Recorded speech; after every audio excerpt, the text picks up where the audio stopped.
বন্ধুরা, আজকে আমি একটা নতুন জিনিস বানাবো, বেগুনের ভর্তা। আমি কিভাবে বানাচ্ছি ওটা তোমাদের সাথে শেয়ার করব। তার জন্য আমি নিয়ে নিয়েছি একটা কালো বড় বেগুন, একটা মিডিয়াম সাইজের টমেটো নিয়ে নিয়েছি, পেঁয়াজ কুচি, রসুনটা কুচি করব, রসুন নিয়ে নিলাম, কাঁচা লঙ্কা আর ধনে পাতা। আর এখানে নিয়ে নিয়েছি ধনে পাউডার, জিরা পাউডার, গরম মশলা। আর আমি এতে অ্যাড করব হলুদ আর লবণ। কিভাবে বানাচ্ছি তোমরা দেখতে থাকো, আমার সাথে থাকবা। গ্যাসে আমি বেগুনটা পুড়িয়ে নেব। আমি ধনে পাতাটাকে কেটে নিলাম, এবার আমি রসুনটাকে কেটে নিচ্ছি। টমেটোটাকেও আমি পিস করে কেটে নিয়েছি, পিস পিস করে ছোট ছোট। ধনে পাতাও কেটে নিয়েছি, লঙ্কাও কেটে নিয়েছি। আর এটা তো দেখালে আমি এইভাবে। আমার বেগুনটাও পুরানো হয়ে গেছে, এবার তুলে নিচ্ছি। এবার বেগুনের উপরে যেটা পুড়ে গেছে সেটা আমি ছাড়িয়ে নিচ্ছি। গ্যাসে আমি কড়াই বসিয়ে দিয়েছি, এতে আমি সরিষার তেল দিয়ে দিয়েছি। তোমাদের ইচ্ছে হলে তোমরা সাদা তেলও ইউজ করতে পারো। আমি সরিষার তেল দিয়ে দিচ্ছি। বেগুনের ছিলকাটা দেখো ছেলা হয়ে গেছে আমার। এবার বোটা থেকে এটাকে আলাদা করে নেব। আর কড়াইয়ের তেল গরম হয়ে গেছে, প্রথমে আমি পেঁয়াজ কুচি দেব। প্রথমে আমি পেঁয়াজ কুচি দিয়ে দিলাম।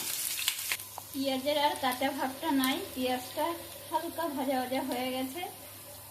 এবার আমি রসুন কুচি দিয়ে দিলাম।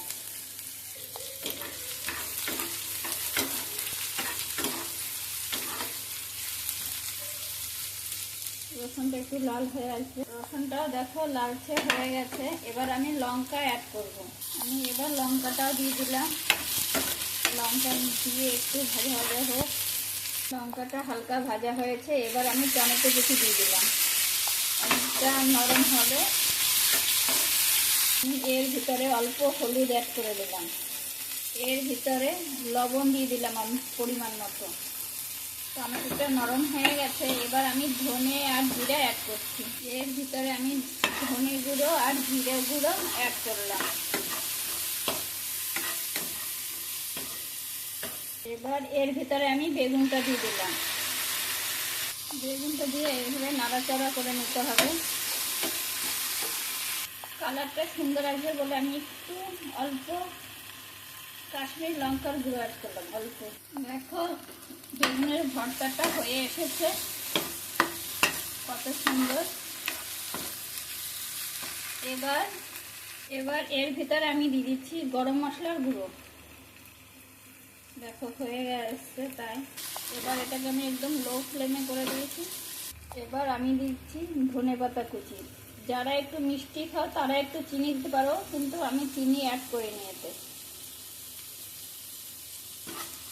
এবার ধনে পাতা দিয়ে নাড়াচাড়া করে গ্যাসটাকে বন্ধ করে দেবো।